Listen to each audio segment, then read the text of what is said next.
Hello students, स्वागत है आपका हमारे यूट्यूब चैनल पर। तो स्टूडेंट्स, जैसा कि आप लोग जानते हैं कि हमने सबसे पहले इकोनॉमिक्स में money, banking, finance and insurance की शुरुआत करी थी। Students, money, banking, finance and insurance के अंदर हमने सबसे पहले मनी यानी कि मुद्रा टॉपिक को उठाया था। मनी से रिलेटेड हमारे सिलेबस में ये 6 टॉपिक दिए गए हैं, जो है evolution in money, functions of money, demand of money, supply of money, measures of money supply, factor affecting money supply. यानी कि मुद्रा की उत्क्रांति, मुद्रा के कार्य, मुद्रा की मांग, मुद्रा की आपूर्ति, मुद्रा आपूर्ति को मापने का कारक और मुद्रा आपूर्ति को प्रभावित करने वाले कारक। स्टूडेंट्स, हमने इसमें सबसे पहले इवोल्यूशन इन मनी की शुरुआत करी थी, यानी कि मुद्रा की उत्क्रांति की। इसमें मुद्रा की उत्क्रांति में हमने अभी तक में ऐसा पढ़ा है कि सबसे पहले मुद्रा की उत्क्रांति के ये 6 चरम स्तर हैं, जैसे कि barter system, commodity money, metallic money, bank money, digital money और क्रिप्टो करेंसी। स्टूडेंट्स, हमने हमारे अभी तक के लेक्चर में barter system, commodity money, metallic money, paper money और बैंक मनी के कुछ भाग को पढ़ लिया है। बार्टर सिस्टम में हमने पढ़ा था बार्टर सिस्टम की परिभाषा, एडवांटेज और डिसएडवांटेज। उसी प्रकार हमने कमोडिटी मनी की डेफिनेशन, एडवांटेज और डिसएडवांटेज को पढ़ा था। उसके बाद में हमारे इंपॉर्टेंट सेक्शन शुरू होता है, जिसमें मेटालिक मनी हमने पढ़ा था। सबसे पहले हमने मेटालिक मनी की परिभाषा पढ़ी और इनके अंदर जो इनके रिलेटेड कीवर्ड्स है वो हमने देखे थे। जैसे कि मेटालिक मनी से रिलेटेड कीवर्ड देखे थे हमने, इंट्रिंसिक वैल्यू, अंतर्भूत मूल्य, फेस वैल्यू, टोकन कॉइन और full bodied coin. Intrinsic value यानी कि manufacturing cost of a money, face value यानी कि value use for transaction, token coin उस कॉइन को कहते हैं जब फेस वैल्यू इंट्रिंसिक वैल्यू से ज़्यादा हो, फुल बॉडीड कॉइन उसे कहेंगे जब इंट्रिंसिक वैल्यू फेस वैल्यू से ज़्यादा हो। उसके बाद में हमने पेपर मनी की शुरुआत करी थी। पेपर मनी में सबसे पहले फिएट मनी, फिर लीगल टेंडर। लीगल टेंडर 2 प्रकार के होते हैं, लिमिटेड, अनलिमिटेड, फिर नॉन लीगल टेंडर। फिर हमने आरबीआई एक्ट 1934, कॉइनेज एक्ट 2011 पढ़ा और उसके बाद में हमने डीबेसमेंट, डीमोनेटाइज और कॉमोरेटिव कॉइन रीडिनोमिनेशन पढ़ा था। स्टूडेंट्स, पेपर मनी से रिलेटेड हमने 3 एक्ट पढ़े थे, एक आरबीआई एक्ट 1934, एक कॉइनेज एक्ट 2011 और एक फाइनेंस एक्ट 2017। और पेपर मनी से रिलेटेड हमने 2 एप्लीकेशंस पढ़े थे, एक रोशनी ऐप और एक मनी ऐप। स्टूडेंट्स, हमने हमारे प्रीवियस लेक्चर में बैंक मनी की शुरुआत करी थी। बैंक मनी में सबसे पहले मैंने आपको चेक के बारे में बताया था। सबसे पहले चेक में हमने पढ़ा कि 3 पार्टी होती है और चेक खुद 3 प्रकार के होते हैं। और चेक में एक ओपन बैरियर चेक होता है और एक बैरियर चेक होता है। उसके बाद में हमने एटीएम के बारे में पढ़ा कि एटीएम 3 प्रकार के होते हैं, एक बैंक लेवल एटीएम, एक बैंक लेवल एटीएम, एक ब्राउन लेवल एटीएम और एक वाइट लेवल एटीएम। 3 प्रकार के एटीएम होते हैं। उसके बाद में हमने कार्ड पढ़े थे, जिसमें देखा कि कार्ड 4 प्रकार के होते हैं, एक प्रीपेड कार्ड, एक ATM card, prepaid card, debit card, credit card और हाइब्रिड कार्ड। उसके बाद में हमने चेक ट्रांजैक्शन सिस्टम पढ़ा था, यानी कि अपने चेक की इमेज स्कैन करके बैंक में भेजना। जब एक बैंक दूसरे ब्रांच में उसी चेक की इमेज भेजे, उससे बोलते हैं पॉजिटिव पे मैकेनिज्म। उसके बाद में हमने डिमांड ड्राफ्ट, ओवरड्राफ्ट पढ़ा था। आईएफएससी यानी कि ये पिन कोड है बैंक के, एमआईसीआर यानी मैग्नेटिक इंक कैरेक्टर रीडर, जो चेक को स्कैन करता हो। उसके बाद में आरबीआई की एक हमने कोर बैंकिंग सॉल्यूशन पढ़ा था। आरबीआई जब अपनी वित्तीय जानकारी जिस साइट पर अपलोड करेगा उसे हम कुबेर साइट कहते हैं, और जब अपनी गोल्ड की, फॉरेन एक्सचेंज की, शेयर की, डिबेंचर की रिलेटेड सभी जानकारी जिस साइट पर अपलोड करेगा वो एनजीटी है, next generation treasury application. Students, अभी तक इकोनॉमिक्स में हमने यहाँ तक पढ़ा था। आज हम बैंक मनी में इससे आगे पढ़ेंगे। तो आइए एक बार देखते हैं बैंक मनी। बैंक मनी में हमने प्रीवियस लेक्चर में क्या क्या पढ़ा था? Cheque, ATMs, card, cheque transaction system, positive pay mechanism, demand draft, overdraft, Indian finance system code, magnetic ink character reader और कोर बैंकिंग सॉल्यूशन के अंदर कुबेर साइट और नेक्स्ट जनरेशन ट्रेजरी एप्लीकेशन। आज के लेक्चर में हम RTGS, IMPS, NEFT, interoperability problems, QR code, NPCI और उसके द्वारा बनाए गए platform, card tokenisation, national common mobility card, merchant discount rate और कैशलेस इकोनॉमी के बारे में पढ़ेंगे। तो आइए स्टूडेंट्स, शुरुआत करते हैं हम आज के लेक्चर की। स्टूडेंट्स, मैं आपको सबसे पहले एक एग्जाम्पल देता हूँ। आज से जब हम 1 से 2 साल पहले चलते हैं तो कैशलेस इकोनॉमी के लिए कुछ ऐप बनाए गए थे, जैसे कि फोन पे, गूगल पे। स्टूडेंट्स, इन ऐप का पहले प्रयोग कैसे होता था कि मान लीजिए एक कस्टमर है ए, एक कस्टमर है बी, इस कस्टमर ए को इस कस्टमर बी को पैसे भेजने हैं, ठीक है। अब ये मान लीजिए फ़ोन पे यूज़ करता है और ये मान लीजिए गूगल पे यूज़ करता है। तो जब डिजिटल इंडिया को बढ़ावा देने के लिए गवर्नमेंट ने ये स्कीम शुरू की थी, तो इन एप्लीकेशंस में एक प्रॉब्लम थी कि ये फ़ोन पे से गूगल पे में पैसे नहीं भेज सकते थे या गूगल पे से फ़ोन पे में पैसे नहीं भेज सकते थे, ठीक है। पहले स्टार्टिंग में क्या होता था कि हमें फ़ोन पे वॉलेट में पैसे डालने पड़ते थे, उसके बाद इसी वॉलेट से अगले इंसान के फ़ोन पे वॉलेट में पैसे दोबारा ट्रांसफ़र करने पड़ते थे और वह इस वॉलेट से अपने अकाउंट में पैसे ट्रांसफ़र करता था। सबसे पहले कस्टमर ए अपने अकाउंट से उस एप्लीकेशन के वॉलेट में पैसे डालता, फिर वह सेंड करता उस मनी को अगले फ़ोन पे के वॉलेट में और वापस वह अपने अकाउंट में ट्रांसफ़र करता। इस दौरान ये एप्लीकेशंस कुछ चार्जेस पे करता था, चार्जेस लेता था। ये प्रॉब्लम ये थी कि एक एप्लीकेशन सिर्फ उसी एप्लीकेशन में वर्क करती थी, ठीक है। तो इस प्रॉब्लम को एक नाम दिया गया था, उसे कहते हैं interoperability problem. Interoperability problem. Interoperability is the ability of customer to transact across commercially or technically independent payment platform। व्यावसायिक और तकनीकी रूप से स्वतंत्र भुगतान प्लेटफॉर्म के बीच लेन देन करने की सुविधा, ठीक है। इंटरऑपरेटिबिलिटी प्रॉब्लम्स क्या हुई इसके बारे में आप समझ सकते हैं, यानी कि एप्लीकेशंस इंडिपेंडेंट वर्क नहीं करते थे। तो इसी प्रॉब्लम्स के सॉल्यूशन के लिए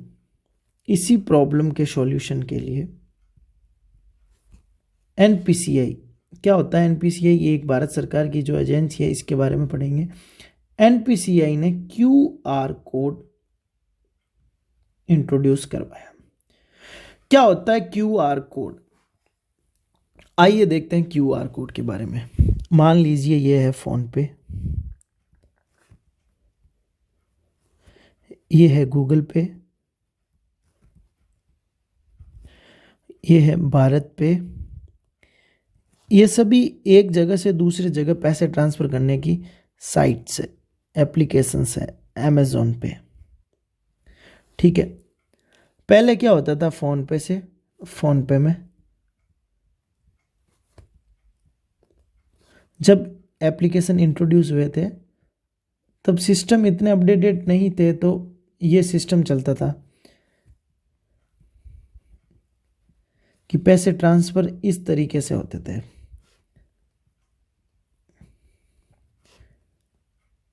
लेकिन इस इंटरऑपरेटिबिलिटी प्रॉब्लम के सॉल्यूशन के लिए क्या किया गया, एक क्यूआर कोड बनाया गया। एक कस्टमर का क्यूआर कोड, एक शॉपकीपर का, किसी का भी एक क्यूआर कोड जनरेट किया जाता था। अब क्या होता था कि इस फ़ोन पे से इस क्यूआर कोड को स्कैन करके ये अमाउंट हम गूगल पे में भी भेज सकते थे अगले के। ये अगले के चारों साइट्स का एक क्यूआर कोड होगा, ठीक है। और ये इससे दोबारा इनसे इस क्यूआर कोड से इन सभी प्लेटफॉर्म में पैसे सेंड कर सकता था। ये होता है क्यूआर कोड।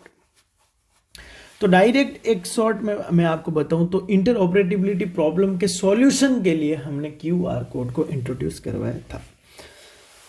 स्टूडेंट्स, इंटरऑपरेटिबिलिटी प्रॉब्लम्स और क्यूआर कोड के बारे में बाद में हमने अभी कुछ एप्लीकेशंस के नाम पढ़े, जैसे कि फ़ोन पे, जैसे कि गूगल पे, जैसे कि भारत पे। स्टूडेंट्स, इन एप्लीकेशंस के माध्यम से हम एक अकाउंट से दूसरे अकाउंट में पैसे ट्रांसफ़र कर सकते हैं। इस सर्विस को क्या नाम दिया गया? तो इस सर्विस को IMPS सर्विस नाम दिया गया। तो IMPS की फुल फॉर्म लिखिए, immediate payment payment service, immediate payment service. तो अब आपसे क्वेश्चन किया जाएगा कि इमीडिएट पेमेंट सर्विस क्या है। तो इमीडिएट पेमेंट सर्विस के बारे में आइए देखते हैं। इमीडिएट पेमेंट सर्विस है, ये किसके द्वारा बनाया गया था? तो ये भारत सरकार की एजेंसी है एनपीसीआई द्वारा बनाया गया था। इसमें हम क्या कर सकते हैं, 1 लाख से लेके, सॉरी 1 लाख नहीं है, 1 रुपये है। इसमें हम 1 रुपये से लेके 2 लाख रुपए तक का ट्रांजैक्शन कर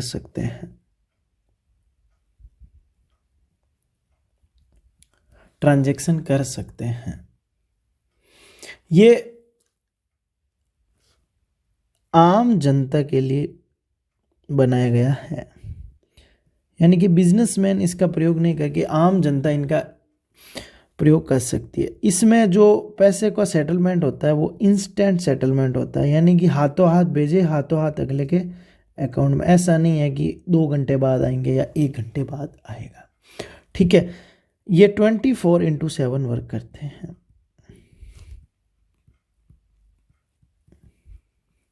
ठीक है, इसके अंदर जो एप्लीकेशन वाला है वो अपना या तो फीस और जीएसटी लेता है। ठीक है, और ये जो फैसिलिटीज़ है वो बैंक हमें प्रोवाइड करवाता है। बैंक के अलावा जो अदर एप्लीकेशन है जैसे कि फोन पे, गूगल पे एक्सेट्रा। अब आप समझ गए आईएमपीएस क्या होता है, इमीडिएट पेमेंट सर्विस, जिसका विकास एनपीसीआई द्वारा किया गया था। इसमें 1 रुपये से 2 लाख रुपए तक का ट्रांजैक्शन होता है। ये आम जनता भी इसका प्रयोग कर सकती है। इसमें इंस्टेंट सेटलमेंट होता है, 24/7 working. Fees plus GST, bank plus other applications इसका प्रयोग करवा सकते हैं स्टूडेंट्स। यानी कि एक अकाउंट से दूसरे अकाउंट में पैसे ट्रांसफर करना, ठीक है, ये एक पेमेंट सिस्टम कहलाता है। ये जो आईएमपीएस है इसको एनपीसीआई ने बनाया था, लेकिन आपको पता है कि इसमें तो 2 लाख तक के ट्रांजैक्शन ही किए जाते हैं। बड़े बड़े बिजनेस में सेटलमेंट बड़ी बड़ी राशि होती है, बड़ा बड़ा पैसा एक अकाउंट से दूसरे अकाउंट में भेजना पड़ता है। तो आरबीआई ने, एनपीसीआई ने, तो यहाँ पे आप देखिएगा एनपीसीआई ने एक साइट बनाई आईएमपीएस, साथ ही आरबीआई ने भी कुछ साइट बनाई जैसे कि नेफ्ट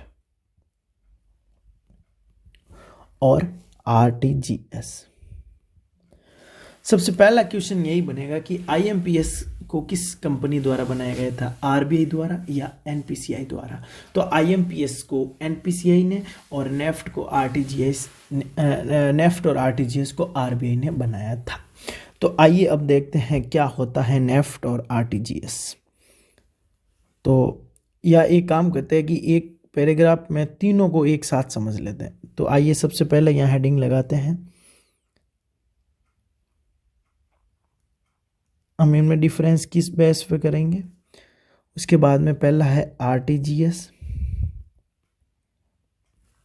फिर है नेफ्ट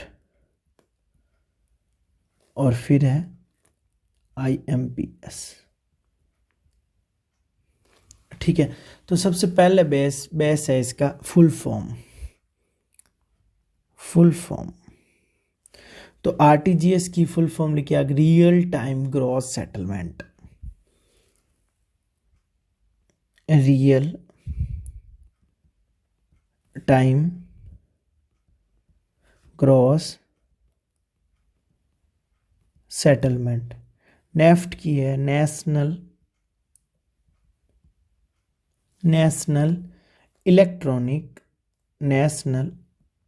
इलेक्ट्रॉनिक फंड ट्रांसफर। उसके बाद में है आईएमपीएस, ये है इमीडिएट पेमेंट सिस्टम। नेक्स्ट देखिए, इसको डेवलप किसने किया था? आरटीजीएस को किया था आरबीआई ने, नेफ्ट को किया था आरबीआई ने, और आईएमपीएस को किया था एनपीसीआई ने। ठीक है जी। नेक्स्ट देखिए, सेटलमेंट देखते हैं कि किसका सेटलमेंट कितने टाइम में होता है। तो आरटीजीएस में इंस्टेंट सेटलमेंट होता है, यानी कि हाथों हाथ, और नेफ्ट में होता है 30 मिनट अप्रोक्स, और आईएमपीएस में दोबारा इंस्टेंट होता है। ठीक है। अब देखो, कुछ टारगेटेड बिजनेसमैन होते हैं, तो इसमें टारगेटेड बिजनेस, कुछ ना कुछ टारगेटेड कस्टमर होते हैं, सॉरी। तो इसके जो टारगेटेड कस्टमर है वो है बिजनेसमैन, आरटीजीएस, और ये नॉर्मल पर्सन यानी कि आम आदमी, जैसे हम कह सकते हैं ऑर्डिनरी कस्टमर, और इसमें भी ऑर्डिनरी कस्टमर। ठीक है। तो और फिर फीस इन सब में है, फीस सभी की है, फीस और जीएसटी तो सब में है। फीस, एक सेकेंड रुकिएगा, तो फीस यहाँ पे भी है, यहाँ पे भी है, और यहाँ पे भी है। ठीक है। फिर सबसे इम्पोर्टेंट हमारे लिए कि किस में कितने मनी का यूज़ कर सकते हैं। तो आरटीजीएस के लिए न्यूनतम 2 लाख रुपए और अधिकतम 2000 करोड़, ये अप टू 10 लाख यानी कि 10 लाख तक, और ये 1 रुपए से लेके 2 लाख तक। तो आप आरटीजीएस, नेफ्ट और आईएमपीएस का बीच डिफरेंस और इनके बारे में अच्छी तरह से जान चुके होंगे। तो एक बार हम वापस प्रकाश डालते हैं कि हमने आज क्या क्या पढ़ा है। तो हमने सबसे पहले पढ़ा था इंटर ऑपरेटिबिलिटी प्रॉब्लम,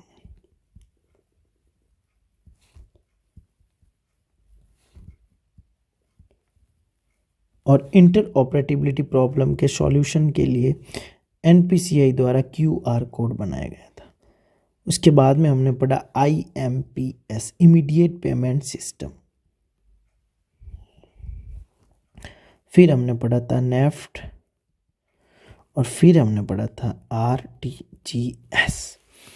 तो फिर चलते हैं आज की वापस सेटिंग में कि आज हमें क्या क्या पढ़ना था। तो हमने आरटीजीएस के बारे में पढ़ा, फिर नेफ्ट और आईएमपीएस, इंटरऑपरेटिबिलिटी और क्यूआर कोड। अब देखते हैं हम एनपीसीआई और उसके द्वारा जनरेट किए गए सभी प्लेटफॉर्म। लेकिन इससे पहले हम एक बार ये छोटे छोटे टॉपिक है 3, इनके बारे में देख लेते हैं। सबसे पहले देखते हैं कार्ड टोकनाइजेशन क्या होता है। सबसे पहला देखते हैं कार्ड टोकनाइजेशन। कार्ड टोकनाइजेशन,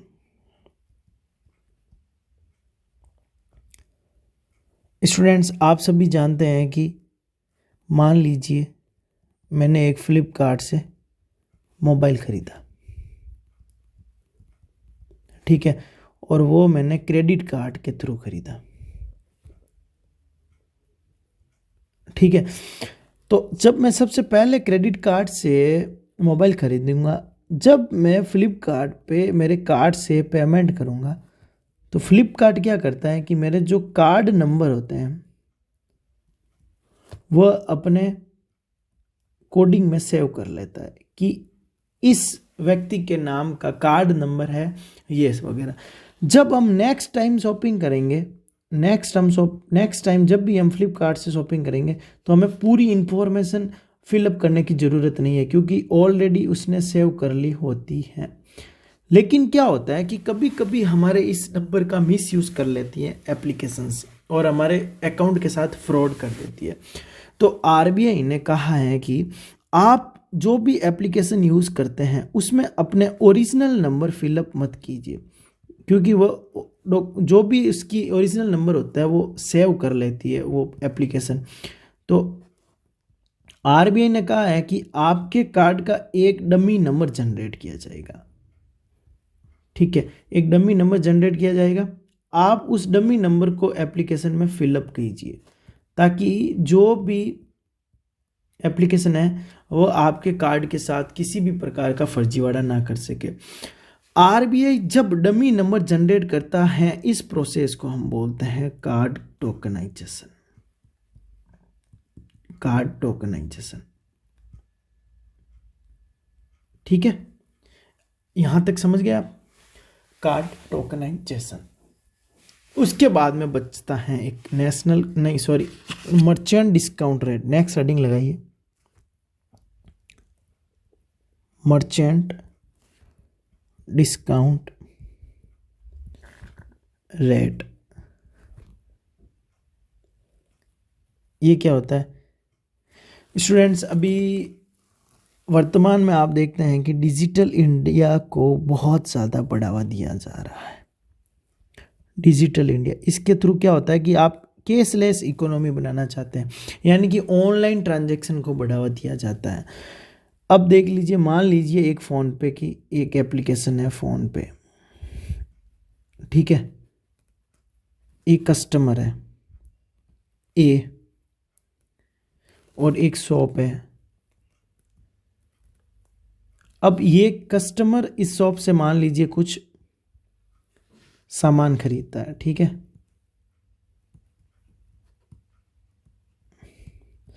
अब ये पेमेंट किसके थ्रू करेगा? मान लीजिए ये पेमेंट करना चाहता है फ़ोन पे के थ्रू पेमेंट, लेकिन ये जो एप्लीकेशन है ये भी तो अपने कुछ चार्जेस लेगा जब हम इसकी एप्लीकेशंस को यूज़ करेंगे, इसके प्लेटफॉर्म को यूज़ करेंगे। तो पहले क्या होता था कि ये फ़ोन पे ग्राहक से कुछ कमीशन चार्ज करता था। तो ग्राहक क्या करते थे कि इस कमीशंस के बचने के लिए फ़ोन पे प्लेटफॉर्म का यूज़ ना करके कैश का यूज़ करते थे, ताकि इस कमीशन से बच सके। तो डिजिटल इंडिया को बढ़ावा नहीं मिलता था इसके प्रॉब्लम के तहत।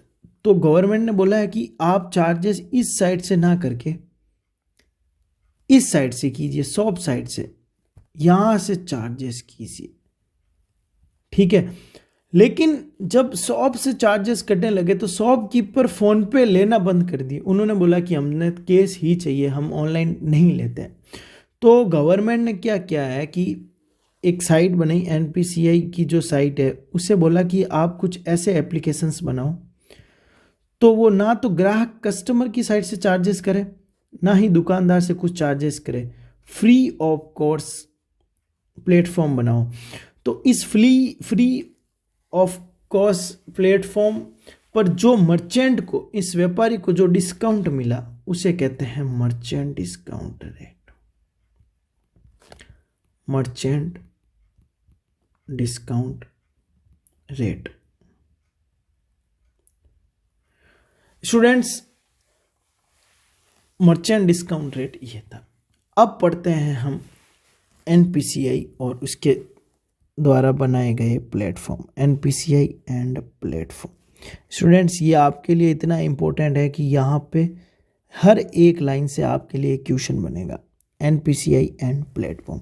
सबसे पहले हम देखते हैं कि एनपीसीआई क्या है। हम कब से नाम सुन रहे हैं NPCI?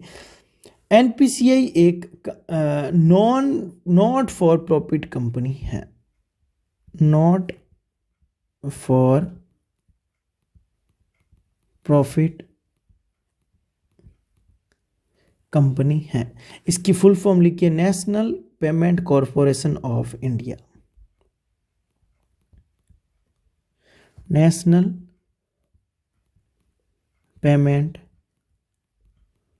Corporations of India. National payment corporations of India. Starting में एनपीसीआई का निर्माण 10 बैंकों ने मिलकर किया था। 10 बैंकों ने मिलकर किया था और जो 100 करोड़ रुपए के कैपिटल से शुरू किया गया था,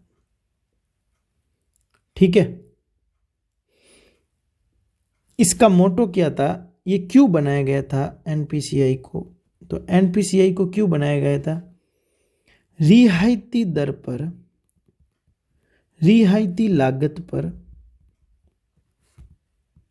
रियायती लागत पर बैंकों को डिजिटल टेक्नोलॉजी से जोड़ना।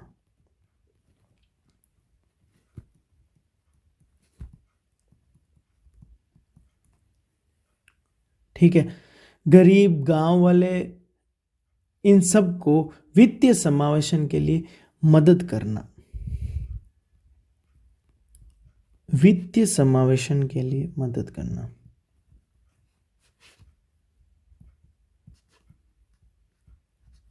और नेक्स्ट है डिजिटल इंडिया को बढ़ावा देने के लिए।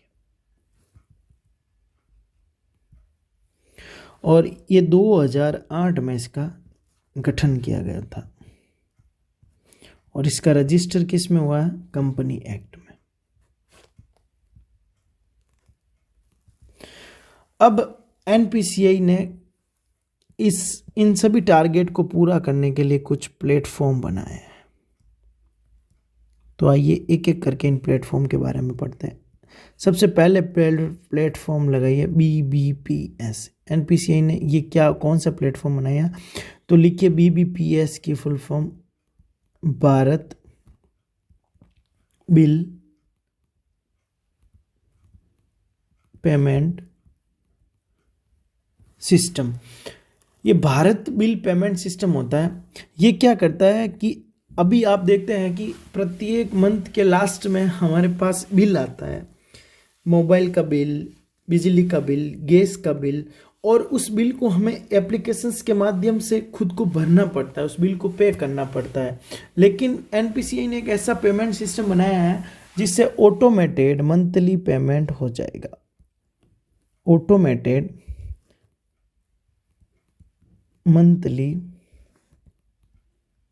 Payment of registered utility bill. जिस बिल का आप रजिस्टर कर दोगे वहाँ पे साइट पे जाके, इस साइट पे, उस साइट पे जाके आप अपने अकाउंट नंबर, सबसे पहले तो आप इस साइट में अपने अकाउंट नंबर लिंक करोगे, उसके बाद अपने जो भी बिल नंबर है वो आप इसमें ऐड करोगे, फिर प्रत्येक मंथ में जो आपका बिल आएगा वो ऑटोमेटेड क्लियर हो जाएगा। सेकंड नंबर लिखिए नाच, NACH, नाच। नाच, तो आइए देखते हैं क्या है नाच। इसकी फुल फॉर्म लिखिए आप, नेशनल ऑटोमेटेड क्लियरिंग हाउस।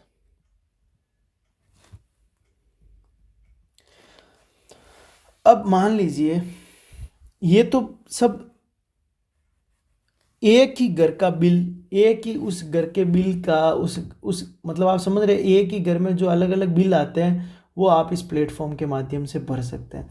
अब मान लीजिए कि एक आदमी है, जैसे कि मैं हूँ, मैं अचानक से इतने पैसे वाले हो गया, इतना पैसे वाला हो गया कि मैंने इंडिया में कम से कम मान लीजिए 100 घर खरीद लिए।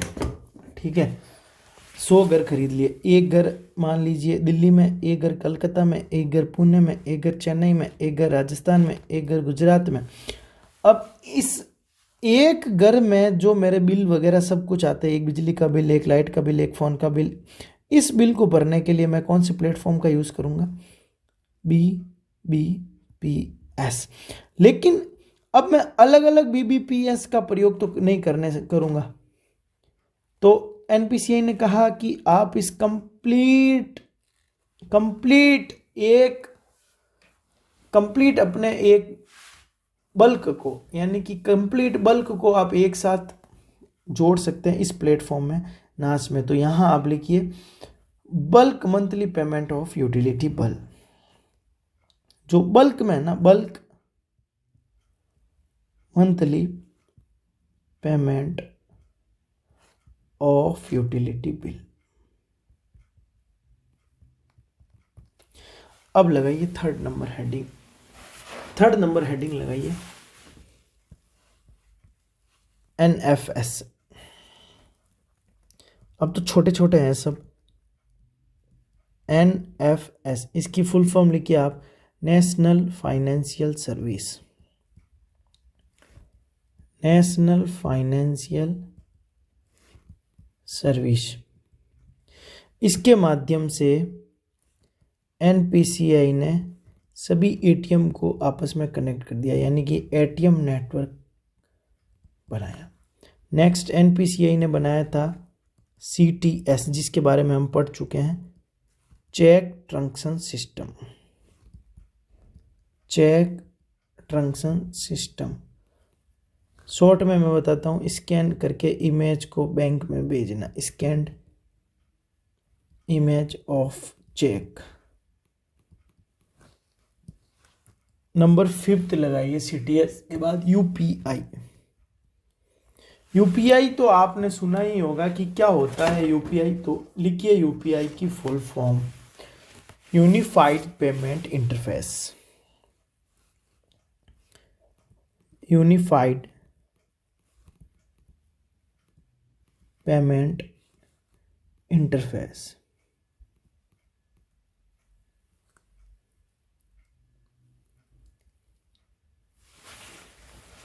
यूपीआई क्या होता है कि आपको पता है, जब मैं अभी आपको आईएमपीएस पढ़ा रहा था तो मैंने आपको एक बात बताई थी कि पहले क्या होता था कि फ़ोन पे अपने वॉलेट से नेक्स्ट पर्सन के फ़ोन पे वॉलेट में पैसे ट्रांसफ़र करता था। उससे पहले इसको अपने अकाउंट से फ़ोन पे वॉलेट में डालना पड़ता, फिर ये वॉलेट से अपने अकाउंट में डालता था। लेकिन जब यूपीआई जनरेट हुआ, यूपीआई का गठन किया, तो अब वॉलेट टू वॉलेट पैसे ट्रांसफ़र ना होके अकाउंट टू अकाउंट पैसे ट्रांसफ़र होते हैं। तो it is a technology for building digital payment app based on IMPS with following feature: QR scan and pay to merchant. You can link bank account for direct transfer of money without storing money in wallet. Such app can have push transactions. समझ रहे हैं आप यहाँ तक? तो अब next देखिए, next 6th number heading लगाइए, भीम। भीम ऐप के बारे में आपने सुना होगा। भीम की फुल फॉर्म लिखिए आप, Bharat interface for money. Bharat interface for money. Bharat interface for money. क्या होता है भीम? सबसे पहले आप देखिए कि भीम आईओएस यानी कि एप्पल मोबाइल और एंड्रॉयड दोनों में वर्किंग है। ठीक है।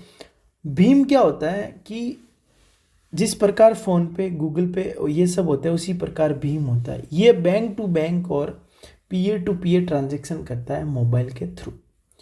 ठीक है। भीम होता है जो सबसे पहले भीम ऐप को रजिस्टर करने के लिए उसकी ऑथेंटिकेशन 3 फैक्टर के आधार पर होते हैं। उसमें रजिस्टर होने के लिए 3 फैक्टर होते हैं। ठीक है। और इसके अंदर कोई भी मर्चेंट डिस्काउंट रेट वगैरह वो चार्जेस है वो कुछ भी नहीं लगते हैं। समझ रहे आप यहाँ तक? उसके बाद में 7th नंबर पे लिखिए AEPS, आधार इनेबल पेमेंट सिस्टम। आधार इनेबल पेमेंट सिस्टम। ये क्या होता है कि मान लीजिए गवर्नमेंट किसी प्रकार की कोई सब्सिडी दे रही है या गवर्नमेंट किसी को पेंशन दे रही है, तो वह उसके व्यक्ति के आधार को स्कैन करके उसके डायरेक्ट बेनिफिट ट्रांसफ़र करेगी। जो बीच में लोग उनके पैसे खा जाते हैं किसी भी प्रकार के, वह उन सब गफलेबाजी से बचने के लिए आधार इनेबल पेमेंट सिस्टम की शुरुआत हुई। जैसे कि सब्सिडी से आधार लिंक करवा के डायरेक्ट अपने अकाउंट में पैसे ट्रांसफ़र कराना। नंबर 8 पे पढ़िए NETC। लिखिए national electronic toll collection. National electronic toll collection, जैसे कि फास्टैग, यानी कि टोल टैक्स पर अब केसलेस करना टोल टैक्स को, ताकि टोल पे जो भ्रष्टाचारी होती है टोल पे वो कम करना। उसके बाद में एक सबसे इम्पोर्टेंट होता है ई-रूपी।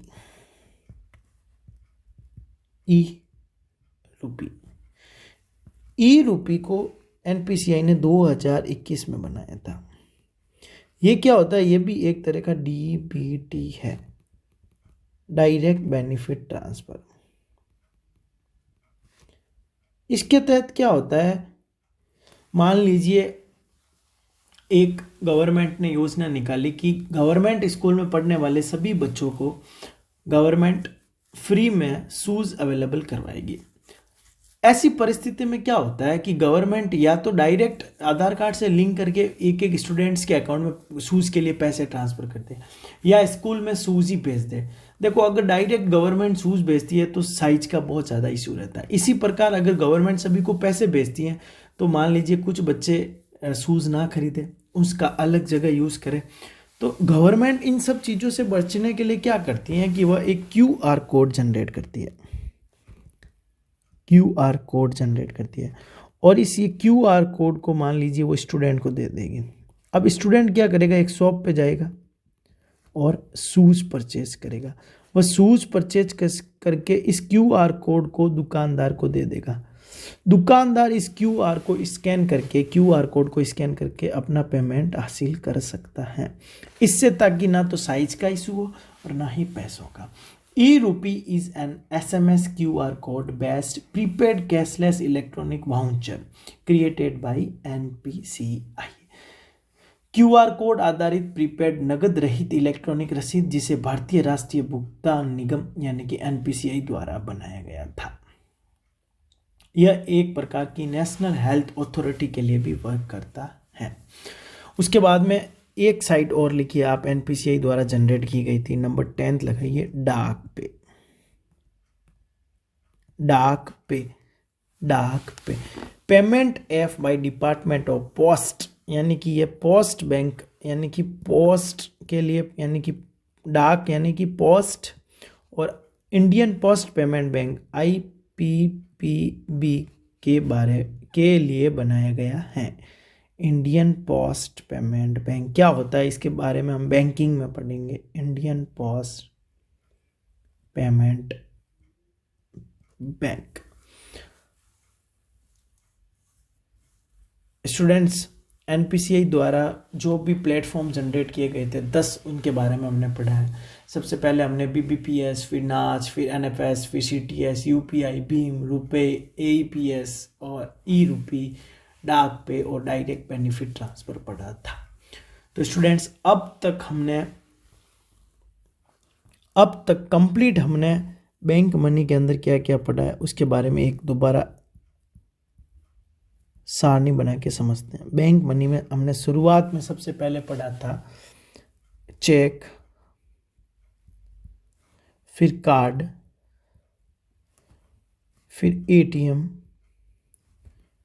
फिर डिमांड ड्राफ्ट, ओवरड्राफ्ट, फिर check transaction system, positive pay mechanism.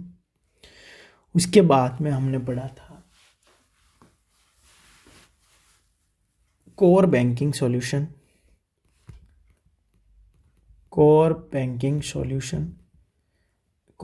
Solution के अंदर हमने कुबेर पढ़ा और NGTA के बारे में पढ़ा।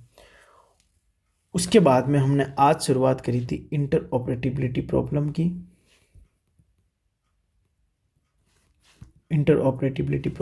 उसके बाद में QR कोड। उसके एक पॉइंट बच रहा है NCMC, national common mobility card, इसके बारे में हम पढ़ेंगे अभी। फिर हमने पढ़ा था कार्ड टोकनाइजेशन। के बाद में हमने पढ़ा NPCI एंड प्लेटफॉर्म। उसके बाद में हमने पढ़ा मर्चेंट डिस्काउंट रेट MDR। उसके बाद में पढ़ा हमने RTGS, IMFPS और उसके बाद में हमने पढ़ा नेफ्ट। इसी प्रकार हमने लगभग यही सब हमने पढ़ा था बैंक मनी के अंदर। इसको हमने बहुत ही ज़्यादा विस्तार से पढ़ा है। तो एक बच गया टॉपिक हमारा NCMC। तो आइए नेक्स्ट हेडिंग लगाइए NCMC। क्या होता है NCMC? तो लिखिए national common mobility card. National common mobility card क्या होता है? नेशनल कॉमन मोबिलिटी कार्ड, जैसे कि मान लीजिए आप मोबाइल में रिचार्ज करते जैसे मैं आपको एक एग्जांपल देके समझाता हूँ। मान लीजिए आप दिल्ली में रहते हैं, ठीक है, आपको बैंक से मान लीजिए 10,000 रुपये विड्रॉल करवाना है। तो आप यहाँ पे किस कार्ड का यूज़ करेंगे? एटीएम का। अब मान लीजिए आप मेट्रो में गए तो आप किसका यूज़ करेंगे? मेट्रो कार्ड का। अब मान लीजिए आप मेट्रो मॉल में शॉपिंग करने गए, आप पेमेंट के लिए किसका यूज़ करेंगे? क्रेडिट कार्ड का। कुछ मॉल होते हैं जहाँ की एंट्री के लिए भी कार्ड बनाना पड़ता है, जैसे कि मेट्रो के लिए मेट्रो कार्ड बनाया आपने। अब मान लीजिए आपको रिचार्ज करना है तो आपने अपने प्रीपेड अकाउंट का यूज़ किया। आपको हर चीज़ के लिए अलग अलग कार्ड बनाना पड़ेगा। मान लीजिए आपको डीटीसी की बस यूज़ करनी है तो आपको इसके लिए अलग पेमेंट करना पड़ेगा कैश। मान लीजिए आपको रिक्शा में बैठ के जाना है तो आपको रिक्शा के लिए कैश देना पड़ेगा। यानी कि हर एक प्लेटफॉर्म को यूज़ करने के लिए आपको अलग अलग पेमेंट मोड अपनाना पड़ेगा। तो एनपीसीआई ने कहा है, इसको भी एनपीसीआई ने जनरेट कहा है कि इन सब के लिए एक कॉमन कार्ड बनाया जाए। कॉमन कार्ड, जैसे कि मान लीजिए मैं एग्जांपल देता हूँ, कार्ड के तौर पे आपके मोबाइल को एक स्कैनर बना दिया। अब आप कहीं भी जाके, जैसे कि मान लीजिए आप बैंक में एटीएम में गए तो आप अपने सीधे मोबाइल को, डायरेक्ट मोबाइल की स्क्रीन को ही आप स्कैन कीजिए एटीएम से और पैसे प्राप्त कर लीजिए। अब मान लीजिए मेट्रो में गए तो मेट्रो में आप अपने मोबाइल से डायरेक्ट पेमेंट कर सकते हैं। मोबाइल को ही एक स्कैनर क्यूआर कोड की तरह आप काम में ले सकते हैं। जैसे कि शॉपिंग के लिए किसी क्रेडिट कार्ड की नहीं, आप अपने मोबाइल के थ्रू शॉपिंग कर सकते हैं। इसी प्रकार NCMC national common mobility card होता है कि पूरे राष्ट्र के लिए एक कॉमन मोबिलिटी कार्ड होना चाहिए, एक चलाईमान कार्ड होना चाहिए जो कंप्लीट हर जगह आपका पेमेंट कर सके। तो स्टूडेंट्स, अब तक में हमने पढ़ा है कि अब तक हमने डिजिटल मनी तक पढ़ लिया है कि डिजिटल इंडिया आया। अब डिजिटल इंडिया को बढ़ावा देने के लिए इंडिया में कौन से कदम उठाए गए थे? डिजिटल इंडिया, इसकी एक दूसरी हेडिंग लगा सकते हैं हम, कैशलेस इकोनॉमी।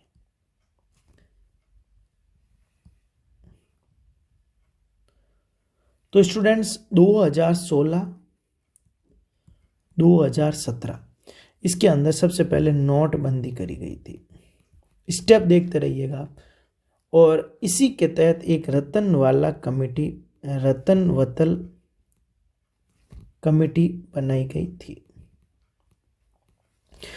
इस कमेटी ने रिकमेंडेशन दिया था कि डिजिटल भुगतान को मजबूत किया जाए, डिजिटल पेमेंट को मजबूत किया जाए। डिजिटल भुगतान की जागरूकता के लिए फिर बहुत सारे कदम उठाए गए थे। तो फिर इसी प्रकार जब भारत में डिजिटल इंडिया को बढ़ावा के लिए विभिन्न स्टेप उठाए गए, जैसे कि मैंने आपको बताया एनपीसीआई ने बहुत सारे स्टेप उठाए, विभिन्न प्रकार के प्लेटफॉर्म बनाए गए, बहुत सारी समिति बनाई गई, जैसे कि नीलेकानी समिति, उसने कहा कि एनपीसीआई का गठन किया जाए तो एनपीसीआई बनाया गया।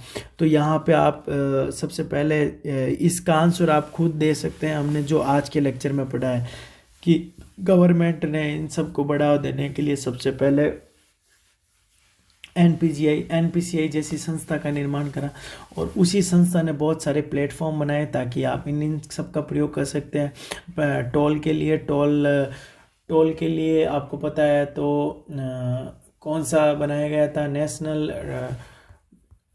टोल के लिए, अरे याद कीजिए, टोल के लिए बनाया गया था NETC, national electronic toll collection. इसी प्रकार डिजिटल इंडिया को बढ़ावा देने के लिए गवर्नमेंट ने एनपीसीआई का गठन किया और एनपीसीआई ने अपने चरम स्तर पर कार्य किया था और विभिन्न प्रकार के बोर्ड बनाए गए थे, ओम्बुड्समैन बनाए गए थे, विभिन्न प्रकार की समितियां बनाई गई थी जिन्होंने एनपीसीआई को बढ़ावा देने के लिए सिफारिश की थी। स्टूडेंट्स, कल हम हमारे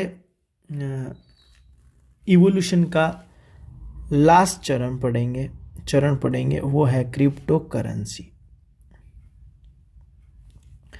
स्टूडेंट्स, कल के लेक्चर में हम क्रिप्टो करेंसी के बारे में पढ़ेंगे और उसके बाद हम शुरुआत करेंगे हम हमारे सिलेबस के दूसरे पार्ट की फंक्शंस ऑफ मनी। उसमें हम पढ़ेंगे primary functions of money, secondary functions of money, contingent functions of money.